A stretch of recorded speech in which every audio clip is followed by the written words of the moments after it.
द्वितीय पाठः अभ्यास एव परमो गुरु।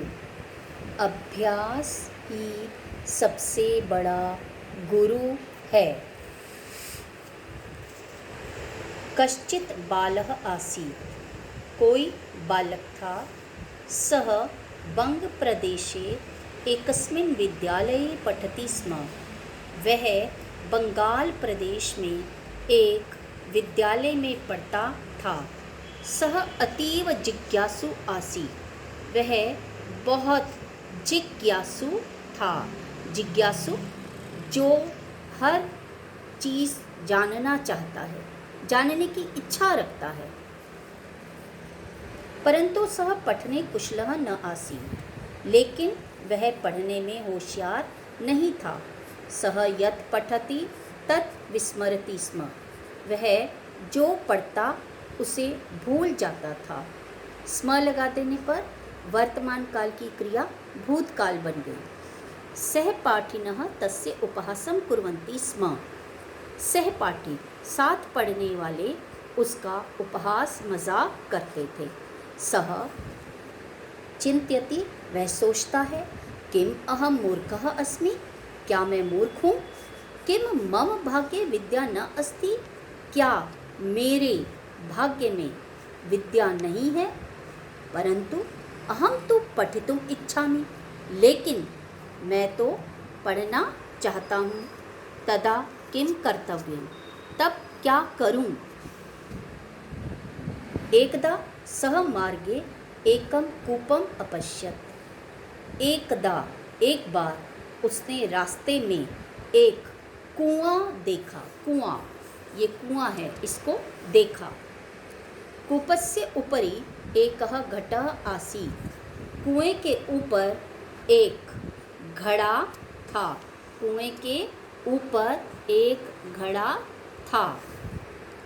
सः घटस्य अधः एकं गर्तम् अपश्यत्। उसने घड़े के नीचे, अधः नीचे, एकं गर्तम, एक गर्तम गड्ढा देखा। घड़े के नीचे गड्ढा देखा। सः अचिंत्य, उसने सोचा, इमं सुंदरम गर्तम कः निर्मितवान। यह सुंदर गड्ढा किसने बनाया, यानी किसके द्वारा बनाया गया होगा। सः मातरम अपृच्छत्, उसने माता को पूछा, मातः अहम कूपे घटस्य अधः एकं गर्तम अपश्यम्। माता, मैंने कुएं पर घड़े के नीचे एक गड्ढा देखा। तम गर्तम कः निर्मितवान, उस गड्ढे को किसने बनाया? माता अवदत्, माता ने कहा, पुत्र, प्रतिदिनं भूयो भूयः घट स्थापनेन सह गर्तः निर्मितः। पुत्र, हर रोज भूयो भूयः, बार बार घड़ा रखने से वह गड्ढा बना। यानी बार बार जब किसी ने घड़ा रखा वहाँ पर, तो बार बार घड़ा रखने से क्या हुआ कि उसके नीचे भी एक उसका स्थान बन गया, गड्ढा सा बन गया। सः बालः विचारमग्नः अभवत्। वह बालक विचार मग्न हो गया, यानी विचार करने लगा।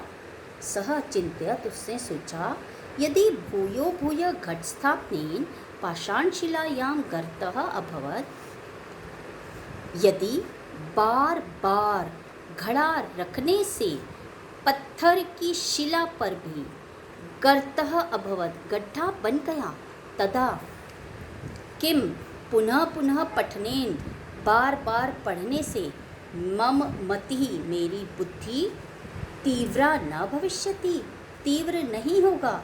यानी बार बार अगर घड़ा रखने से वहाँ निशान बन गया, तो क्या बार बार मेरे अभ्यास करने से क्या मेरी बुद्धि तेज नहीं होगी, यानी मैं क्या होशियार नहीं बनूंगा? इति विचारे सः विद्याभ्यासे संलग्नः अभवत्। यह विचार करके, सोचकर उसने विद्याभ्यास में लग गया। वह विद्याभ्यास में लग गया।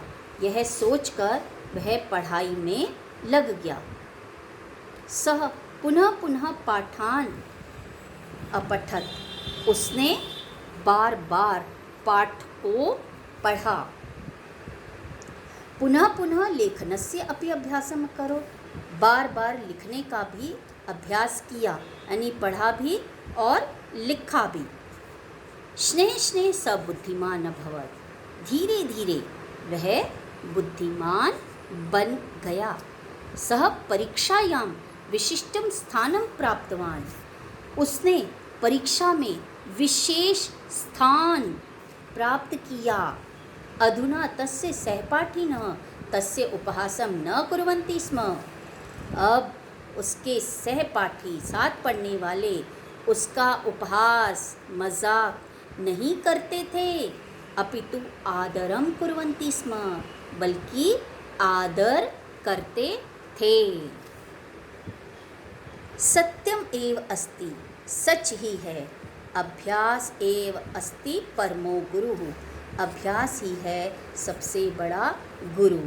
तो बच्चों, हमने इस पाठ से शिक्षा प्राप्त की कि बिना किसी परिश्रम और मेहनत के जीवन में कुछ नहीं मिलता, और अगर हम लगातार परिश्रम करते हैं तो बार बार परिश्रम करने पर हमें सफलता अवश्य मिलती है। इससे सदा परिश्रम करते रहना चाहिए। धन्यवाद।